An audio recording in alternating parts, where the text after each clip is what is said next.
ഒരുപാട് പ്രശ്നങ്ങൾ കഴിഞ്ഞിട്ടില്ല, ഒരുപാട് കേസും ഒരുപാട് വള്ളിക്കെട്ടുകളും എല്ലാം കഴിഞ്ഞിട്ടാണ് ഞാൻ നിൽക്കുന്നത്. മനസ്സിലാവും? എനക്ക് എന്റെ ജീവനിൽ പണിയുണ്ടാവും. മനസ്സിലാവും?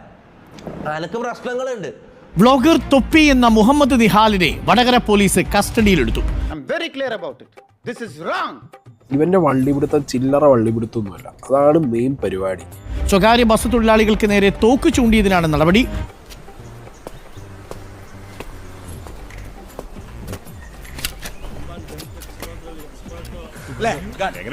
ലൈസൻസ് ആവശ്യമില്ലാത്ത എയർ പിസ്റ്റൺ വടകര ബസ് സ്റ്റാൻഡിൽ വെച്ച് സ്വകാര്യ ബസ് തൊഴിലാളികൾക്ക് നേരെ ചൂണ്ടുകയായിരുന്നു. എയർ പിസ്റ്റൾ ആണെങ്കിൽ പോലും ഒരാൾക്ക് നേരെ തോക്ക് ചൂണ്ടുക അല്ലെങ്കിൽ ഒരു കൂട്ടം ആളുകൾക്ക് നേരെ തോക്ക് ചൂണ്ടുക എന്ന് പറഞ്ഞു കഴിഞ്ഞാൽ സ്കീമാണ്. എടാ നീ എന്തിനാണ് റോട്ടിൽ കൂടെ പോണേ ഇനിയൊക്കെ പിടിക്കണത്? നാട്ടുകാരെ കൊണ്ട് പറയിപ്പിക്കാൻ വേണ്ടിയിട്ട്.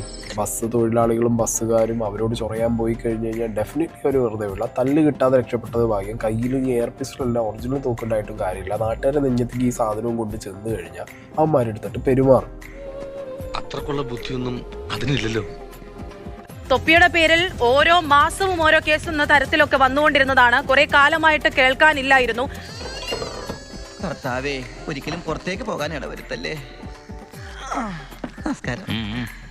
ഇപ്പൊ കേസില്ല എന്നാണ് പറഞ്ഞത്. നാളെ ഇനിയിപ്പോ ഈ പറഞ്ഞ പോലെ ബസ്സുകാർക്ക് പ്രശ്നമാണ് എന്ന് പറഞ്ഞിട്ട് അവർ കേസായിട്ട് വന്നു കഴിഞ്ഞാൽ പണിപാടും. നീ അപ്പൊ അങ്ങനെ ചെയ്തത് നന്നായി. ഇല്ലെങ്കിൽ ഈ കേസിൽ ഞാൻ ഒറ്റപ്പെട്ടു പോയനെ.